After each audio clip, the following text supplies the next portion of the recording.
What is going on, my broskiis? My name is Toadskii, back again, here to bring you guys yet another One Piece Treasure Cruise video. Yesterday I was kind of busy, was unable to make a video about Neo Clash HERACLES, but finally we're back here, ready to talk about the brand new dungeon that's arrived on Global. I still don't really understand why Global has such a hard-on for making Neo raids. I'm kind of sick of them at this point. I would prefer Global first raids rather than the Neo Clashes. But it is what it is. Let's start talking about this, right? So the really cool thing about this island in particular is it's very easy for one. So it's going to be easy for a lot of people to farm this up. Also, one of the mini bosses on stage 4 is Fat Usopp, and he drops cotton candy, which is cool. So you can actually get a pretty decent amount of cotton candy just by playing this island. But what about HERACLES? What does he do? How is he different from his original version? So this is the brand new HERACLES, who is an int shooter cerebral character. The classes don't change, but the typing will change to an int character, previously a psi type character. Now, of course, I haven't got mine fully maxed out yet, but we can still see everything in its glory. Unfortunately, he does not have a limit break, which I think is a little bit of a downfall. They could have done some really cool things with a limit break potentially, but it is what it is, right? His captain ability will boost cerebral character stats by 1.5 and heal a little bit of HP at the end of the turn. I believe that's the exact same captain ability as HERACLES, except the original HERACLES was a shooter captain. Yeah, look, terrible captain ability. You're never ever going to be using him as a captain. His special ability, though, has been changed significantly. Now he'll go ahead and reduce the crew's bind duration by 2 turns, as well as boosting cerebral characters' attack by 1.75 times for a single turn, and also does the exact same thing as his original version, where he will swap your orbs around to either psi int recovery on your right column and dex strength quick on your left column. I don't know, it's the other way around. Either way, it's the orb manipulation that HERACLES does. You can get one of every type of orb. The only problem is, right, is the original HERACLES was originally built to be run with Stronghold 8, and then as time progressed, you could use him on the 6-star Crocodile teams, and now all the way to 2019, you can now use him on the V2 Jinbei teams. He works really well on V2 Jinbei, allowing Jinbei to get his big attack boost upon activation of his special. However, what they've done here is he is basically unable to be used on Jinbei teams now because he provides an attack boost when you use his special ability, so you can't get the orbs before activating V2 Jinbei special. Though it really makes sense why they released this character now, and it's for the release of the dual Shirahoshi Mancherry and Vivi Rebecca that is going to be coming out very soon to One Piece Treasure Cruise Global. This character will fit into those teams reasonably well. The orb manipulation doesn't really make a lot of sense, but the cerebral attack boost is what makes sense in my head, as well as bind removal. Of course, just a piece of utility is okay. But just all in all, I'm not really the biggest fan of this character. Mainly, it's the fact that his orb manipulation literally makes no sense in the teams that they want you to use him in. So I'm not really a big fan of the character structure. You can see he does have a crewmate ability here, makes his own type slots have matching slot effects. So as a sub, any colored orb is going to be beneficial on him, which is actually pretty nice to have. But that's literally it. As I said, he doesn't have an additional limit break or anything. He doesn't have a support ability. So overall, I think this is like a fluff piece of content. This is filler content until we get actual stuff that we want to be farming up. But anyways, without further ado, let's go ahead and start breaking down Neo Clash HERACLES. Okay, so finally getting into this dungeon, Neo HERACLES.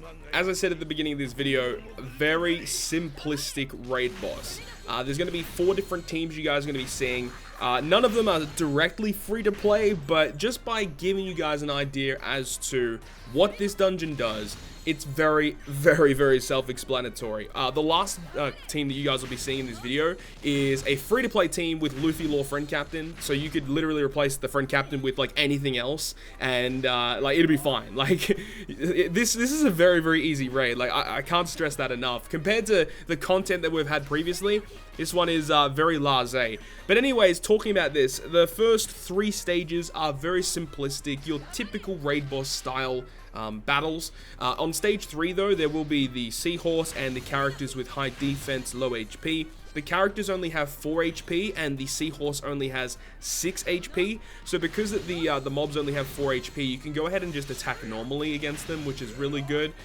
So you really don't have to worry too much. And even if they do survive, they only bind your characters for 3 turns. So with sockets, you can completely avoid that stage altogether. Not a big problem. Stage 4 is where we encounter the mini boss, which is Usopp, who has only 600,000 HP. So really not that much. his preemptive attack will despair you for 5 turns, and you can see that for 2 turns, he has a 1-hit Dex Orb barrier. So trying to generate a Dex Orb on this stage will help you a lot, or you can bring a team with barrier penetration, as I do in this video, that you guys will be seeing a little bit later on, that can just bypass the barrier and kill Usopp anyway. Thing is though, is that when you kill Usopp, he'll go ahead and apply 4 turns of paralysis to your team, so having characters that can remove paralysis on the final stage are going to be very useful for you, as I do have Corazon on this particular example team. Now, Heracles has around 6 million HP, and his preemptive attack will give himself a 9-turn attack up. He gives you a chain lock for 2 turns. I'm not really too certain how significant that chain lock is, but it's just better to remove it anyways.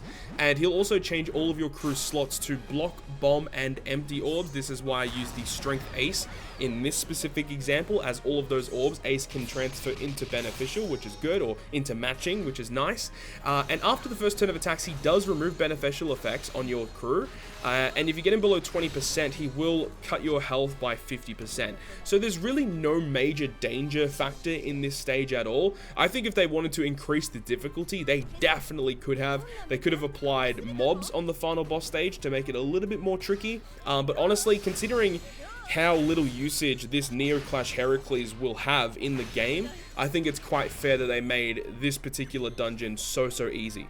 And as I said at the start of this video, I don't really understand like why they're bringing this character out now. Like obviously they can work with the waifu batch that's coming out very soon, but it really doesn't make a lot of sense, and I prefer if they would just give us, you know, global first raids rather than these Neo Clashes that are rarely ever going to see play.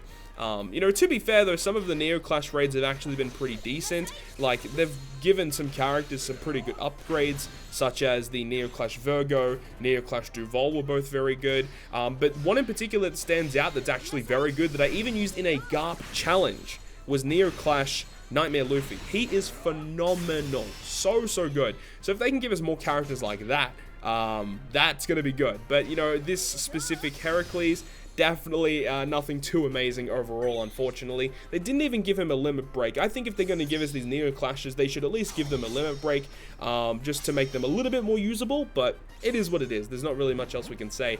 So you guys are seeing the 6+ Nami team here. Now, I definitely wanted to use both of the new super evolutions, Nami and Boa Hancock, as you can bring them into this dungeon, of course, because there is a condition. I probably should have said that at the start of the video, but there is a condition. You can only bring characters that have the classes of Shooter, Cerebral, and Free Spirit. So it makes sense why you would be able to use a V2 Boa team, a 6+ Nami team as well. V2 Boa, I think, is pretty much built for this content, as her special ability on the final boss stage can remove all of the 10 hit barrier that is applicable on the Heracles. So that makes a lot of sense why you'd be able to use V2 Boa in this circumstance here. She's really good for this, of course. She has type advantage. She's basically built for it. But 6+ Nami also had no issues with it. Now, the 2 other teams that you guys are going to be seeing in this video is a barrier penetration team with Legend Capone, it has Legend Zephyr, it has Legend Dex Sabo. So obviously it's not a team that everyone's going to be able to build, but if you do have the units, it's definitely a pretty decent team and was able to beat it quite comfortably. That barrier penetration is quite clutch, and because of the fact that the Shooter Legends, they have like very powerful specials. They're not really that utility based, but the shooters have powerful specials, granting them lots of extra damage. So those characters, just with barrier penetration, can just completely wipe the floor with this, as there isn't really much utility that you need to bring for this content at all. So the shooter team is actually a really good option for this. And as I said, the last team is going to be a semi-free-to-play team. The whole units on the team are free to play. The captain obviously is Luffy and Law. You can switch out the captain for anything else, and you can run a friend Luffy Law if you want to. Either way, it's very easy, and I can pretty much stop saying it now. It's an easy raid considering some of the content that we've had previously. But I'll leave you guys with that. Hopefully you guys enjoyed this video today, and if you guys did enjoy it, make sure to leave a like. And if you want to stay up to date with all the content that I post, including more One Piece Treasure Cruise content, make sure to hit the subscribe button down below. But other than that, guys, I will see you guys within the next video.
作